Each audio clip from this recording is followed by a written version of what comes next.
અમેરિકામાં temporary protest status એટલે કે TPS અને ગ્રીન કાર્ડને લઈને ફરી એકવાર મોટી ચર્ચા શરૂ થઈ હોય તેવું લાગે છે. ખાસ કરીને એવા હજારો ઇમિગ્રેટ્સમાં જે વર્ષથી અમેરિકામાં રહી રહ્યા છે અને હવે કાયમી કાનૂની સ્ટેટસ મેળવવાની આશા રાખી રહ્યા છે. અમેરિકાની ઇમિગ્રેશન સિસ્ટમ સતત કડક બની રહી છે. ત્યારે ઘણા લોકો માટે સૌથી મોટો પ્રશ્ન તો એ છે કે શું TPS પર સીધું ગ્રીન કાર્ડ મળી શકે કે નહીં. આજે અમે તમને આ સમગ્ર મુદ્દાની સંપૂર્ણ માહિતી સરળ ભાષામાં સમજાવીશું. સૌપ્રથમ આપણે વાત કરીએ ગ્રીન કાર્ડ વિશે.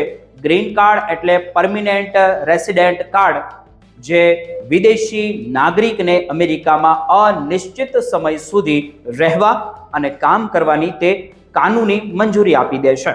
ગ્રીન કાર્ડ હોલ્ડર અલગ જોઈએ તો ગ્રીન કાર્ડ હોલ્ડર આગળ જઈને અમેરિકાની નાગરિકતા માટે પણ અરજી કરી શકે છે.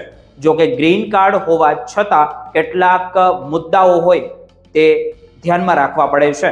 જેમ કે અમેરિકામાં મતદાન કરવાનો અધિકાર મળતો નથી અને તમામ ઇમિગ્રેશન કાયદાનું કડક પાલન કરવું પડે છે. હવે વાત કરીએ TPSની, તો TPS એ એક હંગામી કાનૂની સુરક્ષા છે જે અમેરિકાનું ડિપાર્ટમેન્ટ ઓફ હોમલેન્ડ સિક્યુરિટી એવા દેશોના નાગરિકોને આપે છે જ્યાં યુદ્ધ, રાજકીય અશાંતિ, કુદરતી આપત્તિ અથવા તો અન્ય ગંભીર પરિસ્થિતિઓને કારણે લોકો માટે પાછા ફરવું અસુરક્ષિત ગણાય છે. સામાન્ય રીતે આ સ્ટેટસ 6 થી 18 મહિના માટે આપવામાં આવે છે અને જરૂર પડે તો તેને આગળ વધારવામાં પણ આવે છે. TPS ધરાવતા લોકોને અમેરિકામાં કાયદેસર રીતે રહેવાની અને કામ કરવાની મંજૂરી પણ મળી જાય છે અને તેમને જે ડિપોર્ટેશન સામે હંગામી સુરક્ષા પણ આપવામાં આવે છે. ઘણા TPS હોલ્ડરને વર્ક ઓથોરાઇઝેશન ડોક્યુમેન્ટ એટલે કે EAD પણ આપવામાં આવે છે, જેથી તેઓ અમેરિકામાં કાયદેસર રીતે નોકરી પણ વ્યવસ્થિત રીતે કરી શકે. કેટલીક પરિસ્થિતિઓમાં આપણે જોઈએ તો તેમને એડવાન્સ પેરોલ દ્વારા પ્રવાસની મંજૂરી પણ મળી શકે છે. પરંતુ અહીં સમજવાની દરેક NRIને ખાસ જરૂર છે અને તે સૌથી મહત્વપૂર્ણ બાબત પણ ગણવામાં આવે છે કે TPS માત્ર ટેમ્પરરી સુરક્ષા છે, કાયમી ઇમિગ્રેશન સ્ટેટસ તે નથી. હવે સૌથી મહત્વપૂર્ણ સવાલ શું હોઈ શકે તમારી માટે? તો કે TPS પર સીધું ગ્રીન કાર્ડ મળી શકે કે નહીં તે સમજવું ખૂબ જરૂરી છે. ઇમિગ્રેશન કાયદા અનુસાર તેનો સીધો જવાબ નામ આવે છે. TPS પોતે ગ્રીન કાર્ડ મેળવવાનો સીધો રસ્તો નથી.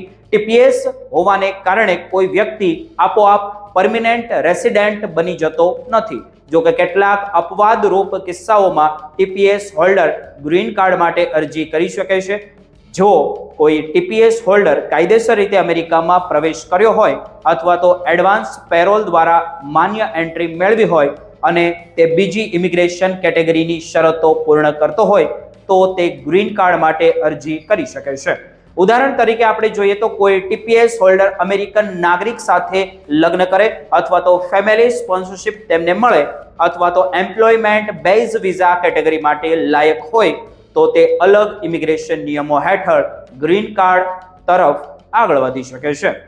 ખાસ કરીને ભારતીય ઇમિગ્રેશન માટે આ મુદ્દો ખૂબ જ મહત્વપૂર્ણ બની ગયો છે, કારણ કે ઘણા લોકો લાંબા સમયથી અમેરિકામાં રહેતા હોવા છતાં ટેમ્પરરી સ્ટેટસ પર આધારિત જીવન જીવી રહ્યા છે. ઇમિગ્રેશન નિષ્ણાંતોનું કહેવું એવું છે કે માત્ર TPS અથવા તો અન્ય ટેમ્પરરી સ્ટેટસ પર લાંબા ગાળાનું આયોજન કરવું જોખમી બની શકે છે. અમેરિકાના ઇમિગ્રેશન કાયદા મુજબ ખૂબ જ તે જટિલ અને કડક ગણવામાં આવે છે અને દરેક અરજીનું વ્યક્તિગત મૂલ્યાંકન કરવામાં આવે છે. નાની ભૂલ પણ અરજી રિજેક્ટ થયાનું કારણ બની શકે છે.